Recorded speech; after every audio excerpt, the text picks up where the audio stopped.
دوستو، پاکستان کو اللہ تعالیٰ نے بیش بہا نعمتوں سے نوازا ہے۔ پاکستان جس خطے میں واقع ہے یہ کئی پرانی اور نئی تہذیبوں کا گارڈ رہا ہے۔ اس کے محل وقوع کے ساتھ ساتھ اس خطے کی تاریخ بھی نہایت اہمیت کی حامل ہے۔ یہاں سکندر اعظم سے لے کر موریہ، کشان، عرب، افغان، مغل اور انگریزوں تک تمام بڑی نسلوں اور قوموں نے حکومت کی ہے۔ اس بات میں کوئی دو رائے نہیں کہ ان تمام قوموں کی چھاپ ہمارے ملک کے طرز تعمیر پر بھی ملتی ہے، جس کی زندہ مثال پاکستان کے طول و عرض میں پھیلے بلند و بالا قلعے ہیں، جو نہ صرف ہماری تاریخ کا حصہ ہیں بلکہ فخریہ انداز سے اپنے بنانے والوں کے ذوق کی عکاسی بھی کرتے ہیں۔ پاکستان میں کئی معروف اور غیر معروف قلعے موتیوں کی طرح بکھری ہوئی ہیں۔ آئیں ان قلعوں کی تاریخ کا جائزہ لیتے ہیں۔ ان قلعوں کے بارے میں معلومات آپ تک پہنچانے سے پہلے آپ کو بتاتے چلیں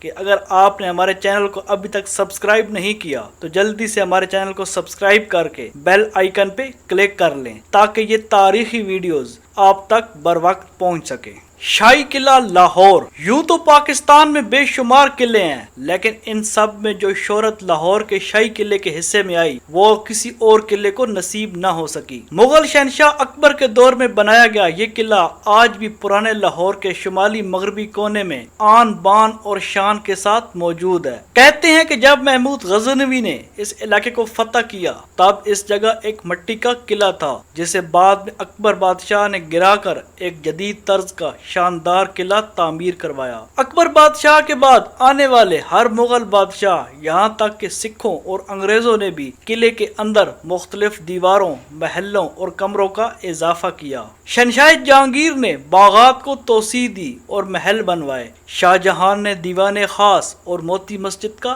اضافہ کیا، جبکہ اورنگزیب نے حضوری باغ کی طرف کھلنے والا قلعے کا مرکزی دروازہ بنوایا، جو بادشاہی مسجد کے عین سامنے واقع ہے۔ قلعے کے اندر شیش محل، میوزیم، بارادری، موتی مسجد، فوارے اور بہت سی قدیم خوبصورت جگہیں ہیں جہاں صبح سے شام تک عوام کا رش لگا رہتا ہے۔ یہ قلعہ مغل، سکھ اور انگریز تینوں ادوار کی تاریخ کا امین ہے۔ لاہور کی سیر اس قلعے کے بنا بالکل ادھوری ہے۔ قلعہ دراوڑ۔ بھاولپور پنجاب کے ضلع اور سابقہ ریاست بھاولپور میں واقع قلعہ دراوڑ ڈیرہ نواب صاحب سے 48 کلومیٹر جنوب میں واقع ہے۔ سرائے چولستان کے وسط میں کسی بھی بہت بڑے دیو کی طرح اس عظیم الشان قلعے کے 40 برج میلوں دور سے ہی نظر آ جاتے ہیں۔ اس قلعے کو 9ویں صدی میں جیسلمیر کے ہندو راجپوت حکمراں رائے راجہ بھٹی نے تعمیر کروایا۔ ابتدا میں اسے ڈیرہ راول کے نام سے جانا جاتا تھا، جو ڈیرہ راول کے بعد دراوڑ بن گیا۔ چاروں طرف ریت، مٹی کا صحرا اور جنگل، ایسے لگتا ہے جیسے کسی سمندر میں کوئی خوبصورت جہاز ڈوبا ہو۔ اس قلعے کے آس پاس چلتے پھرتے اونٹ آنکھوں کو بہت بھلے محسوس ہوتے ہیں۔ انہیں دیکھ کر یوں محسوس ہوتا ہے جیسے انسان کئی سال پیچھے عرب کے علاقوں کی سیر کر رہا ہو۔ راجستانی طرز پر بنے اس قلعے کی سب سے اہم خاصیت یہ ہے کہ اس کے تمام 40 برجوں کا ڈیزائن ایک دوسرے سے مختلف ہے۔ اس کے زیادہ تر برج ابھی تک قائم ہیں، جن کے اوپر سیاہ اینٹوں سے ڈیزائن نہایت خوبصورت انداز سے بنائے گئے ہیں۔ قلعے کے جنوب مشرق کونے میں پانی کا ایک قدرتی تالاب ہے جسے مقامی زبان میں ٹوبا کہتے ہیں۔ قلعے کے اندر ریاست بھاولپور کے سابق نوابوں اور خاندانوں کی قبریں بھی موجود ہیں اور ان کے مقبروں پر نیلے رنگ کی خوبصورت ٹائلوں کا کام کیا گیا ہے۔ مقامی باشندوں میں قلعہ دراوڑ کے بارے میں ایک روایت عام ہے، جس کا پس منظر یہ ہے کہ روئی چولستان کی سیلابی کیفیت کے تحت قلعے کی دیواریں دن میں 7-8 بار رنگ بدلتی ہیں۔ بھاولپور جیپ ڈیزرٹ ریلی کے انعقاد سے اس علاقے میں سیاحت کو فروغ ملا ہے اور ہر سال ہزاروں لوگ اس قلعے کو دیکھنے آتے ہیں۔ بلتیت فورٹ، ہنزا۔ گلگت بلتستان کی وادی ہنزا میں کریم آباد کے گاؤں بلتیت میں واقع بلتیت فورٹ پریوں کی کہانی میں موجود خوبصورت قلعوں جیسا منظر پیش کرتا ہے۔ پہاڑ کے اوپر واقع یہ قلعہ کوئی 650 سال پہلے بنایا گیا تھا، جسے وقت کے ساتھ ساتھ مرمت کیا گیا۔ 16ویں صدی میں جب یہاں کے شہزادے نے بلتستان کی شہزادی سے شادی کی تو وہ بلتی ہنرمندوں اور کاریگروں کو بھی اپنے ہمراہ لائی تاکہ وہ اس قلعے کی تزئین و آرائش کر سکیں۔ 1945 میں میر ہنزا نے اس قلعے کو چھوڑ کر پہاڑ سے نیچے نیچے ایک اور قلعہ بنایا اور وہاں منتقل ہو گیا، جس کے بعد قلعے کی حالت خراب ہونا شروع ہو گئی اور اس کے منہدم ہونے کے خدشات بڑھ گئے۔ ہماری بے پرواہی نے اسے یونیسکو کی خطرے میں موجود عمارتوں کی فہرست میں لا کھڑا کیا اور آغا خان ٹرسٹ اور لندن کی رائل جیوگرافیکل سوسائٹی کے اشتراک سے اس کی مرمت کا کام شروع کیا گیا، جو 1996 میں ختم ہوا اور اس قلعے کو ایک عجائب گھر کی شکل دے دی گئی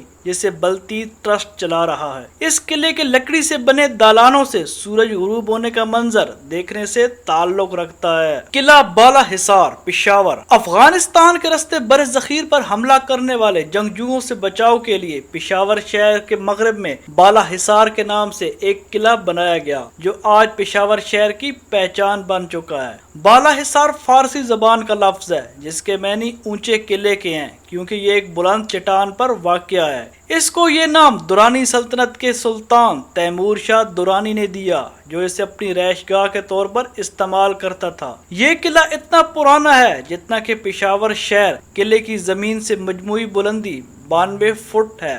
اس کی دیواریں پختہ سرخ اینٹوں سے تعمیر کی گئیں۔ دوہری دیواروں والے اس قلعے کا کل رقبہ 15.25 ایکڑ ہے، جبکہ اس کا اندرونی رقبہ 10 ایکڑ بنتا ہے۔ ایک پختہ سڑک بل کھاتی ہوئی قلعے کے اندر تک جاتی ہے۔ اس قلعے کو کئی بار مسمار اور تعمیر کیا گیا۔ 2005 کے زلزلے نے اسے شدید نقصان پہنچایا، لیکن بعد میں اس کی مرمت کر دی گئی۔ اس قلعے سے آپ پشاور شہر کے خوبصورت نظاروں کا بھی لطف لے سکتے ہیں۔ آج کل یہ قلعہ فرنٹیئر کانسٹیبلری کے پاس ہے، جس نے نہایت اہتمام سے اس قلعے کو سنبھال رکھا ہے۔ قلعے کے اندر بھی ایک دنیا آباد ہے۔ یہاں اندر ایک خوبصورت آرمی میوزیم بنایا گیا، جس میں خیبر پختونخوا میں ہونے والے مختلف آپریشنز کی معلومات، ان سے متعلق اشیاء، مختلف قسم کی بندوقیں، تصاویر، زیورات، تلواریں، چھوٹی توپیں رکھی گئی ہیں۔ اس کے ساتھ کیلاش تہذیب کی عکاسی بھی کی گئی۔ قلعے کے اندر ایک گفٹ شاپ اور پشاوری چپل کی دکان بھی ہے۔ اس قلعے کو دیکھنے کے لیے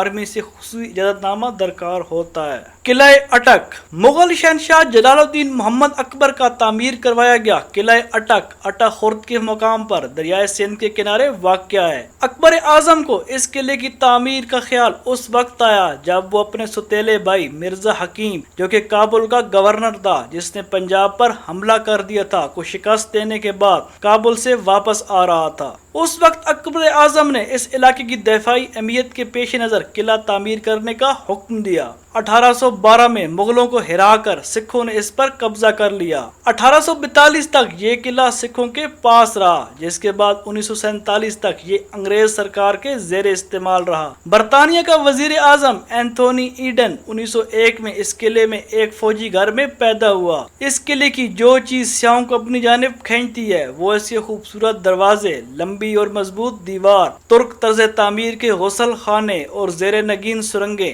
قلعے کے چاروں دروازے، جن کے نام موری دروازہ، کابلی دروازہ، لاہوری دروازہ اور دہلی دروازہ ہیں، نیب اور اسپیشل سروسز گروپ کے زیر انتظام اس قلعے میں بہت سی مشہور و معروف شخصیات نے قید کاٹی، جن میں پاکستان کے متعدد سیاسی رہنما اور وزرائے اعظم بھی شامل ہیں۔ قلعہ روہتاس، جہلم، ضلع جہلم کی تحصیل دینا میں واقع شیر شاہ سوری کا تعمیر کردہ قلعہ روہتاس 948 میں مکمل ہوا، جو سطح مرتفع پوٹوہار اور کوہستان نمک کی سرزمین کے وسط میں تعمیر کیا گیا۔ اس کے ایک طرف نالہ کس، دوسری طرف نالہ گھان اور تیسری طرف گہری کھائیاں اور گھنا جنگل ہے۔ شیر شاہ سوری نے یہ قلعہ گکھڑوں کی سرکوبی کے لیے تعمیر کرایا۔ گکھڑ مغلوں کو کمک اور بر وقت امداد دیتے تھے، جو شیر شاہ سوری کو کسی طرح گوارا نہیں تھا۔ جب یہ قلعہ کسی حد تک مکمل ہو گیا تو شیر شاہ سوری نے کہا، آج میں نے گکھڑوں کی پیٹھ میں چرا گھونپ دیا۔ اس قلعے کے عین سامنے شیر شاہ سوری کی بنائی ہوئی جرنیلی سڑک گزرتی ہے،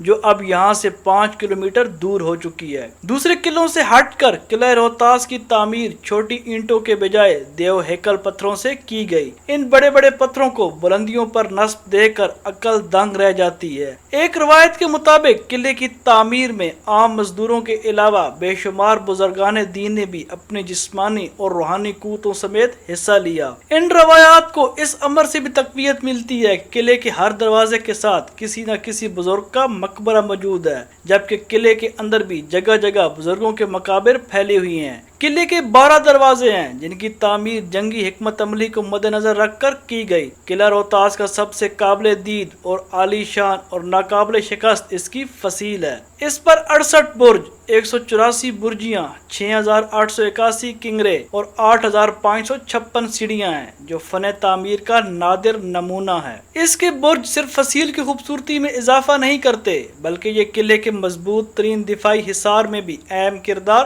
ادا کرتے ہیں۔ قلعے کے اندر شاہی مسجد، حویلی مان سنگھ، رانی محل، تالاب، کنویں، پھانسی گھاٹ، عجائب گھر اور ایک لنگر خانہ بھی ہے۔ یہ قلعہ اپنی طرز تعمیر کی بدولت اقوام متحدہ کے ذیلی ادارے یونیسکو کے عالمی ثقافتی ورثے میں شامل مقامات میں سے ایک ہے۔ قلعہ رانی کوٹ، جام شورو۔ دنیا کا سب سے بڑا قلعہ رانی کوٹ، جسے عظیم دیوار سندھ بھی کہا جاتا ہے، ضلع جام شورو کے علاقے سے 30 کلومیٹر جنوب مغرب میں کوہ کیر تھر کے بے آب و گیا سرزمین پر بنایا گیا۔ چونے کے پتھر کی چٹان پر بنے اس قلعے کے 4 دروازے ہیں۔ اس قلعے کی تعمیر میں بہت سی قیاس ارائیاں بھی ہیں، مگر یہ بات یقین سے نہیں کہی جا سکتی قلعہ رانی کوٹ کی بنیاد کس نے اور کب رکھی تھی اور کس دشمن سے بچنے کے لیے رکھی گئی تھی۔ تاہم محکمہ آثار قدیمہ کی کھدائی کے دوران ملنے والے اشارات سے پتہ چلتا ہے کہ یہ 2000 سال پہلے بھی تعمیر کیا گیا تھا۔